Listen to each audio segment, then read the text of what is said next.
You are receiving this notice because you have overdrafted on your account. Please deposit sufficient funds as soon as possible. I remember reading this notice more than once this past year, and every time I did, I never failed to get that sinking feeling of, this is what the rest of my life is going to look like.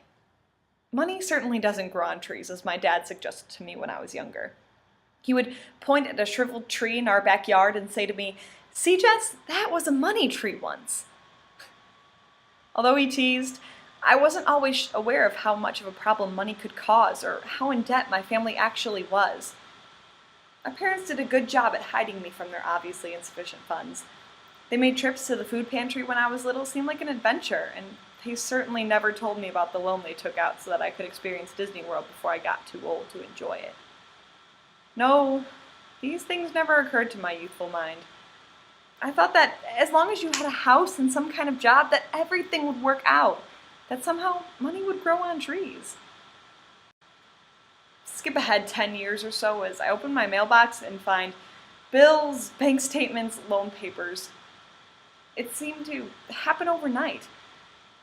One day I would gladly spend $15 on a movie I had already seen, and the next I wasn't even sure if I had enough unspoiled food to get me through the week. How does this happen?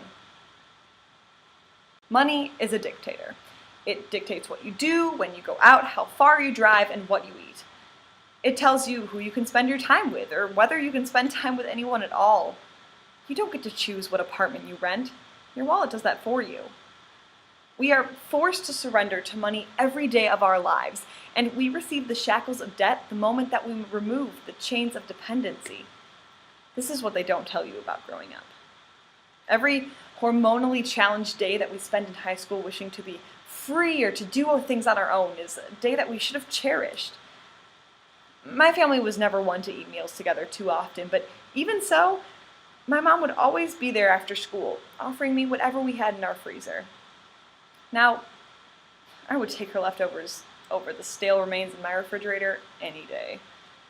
So, we move out, we start college, get a part-time job if we're even able to.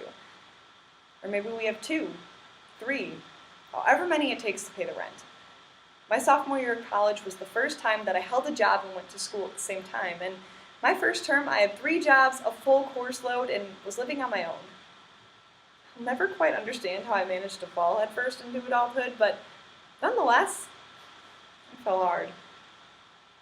You learn quickly that being a full-time student is just that, full-time.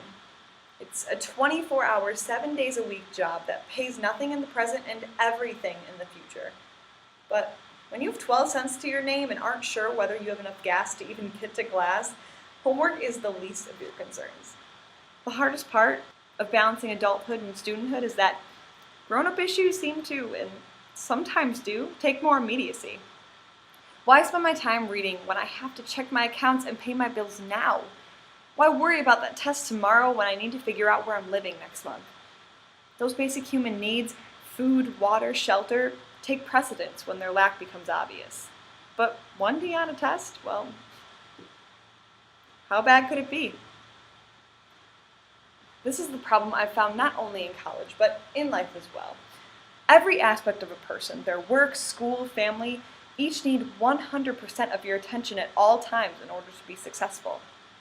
Your boss expects you to put work first, and if you don't, they'll find somebody who will. Your husband works, and so do you, but your children don't understand how tired you are when they get home and want dinner. All they know is their need for you to be of service to them and to make them the focus. Everywhere and in every direction, we are tugged and pulled at and forced to sacrifice constantly.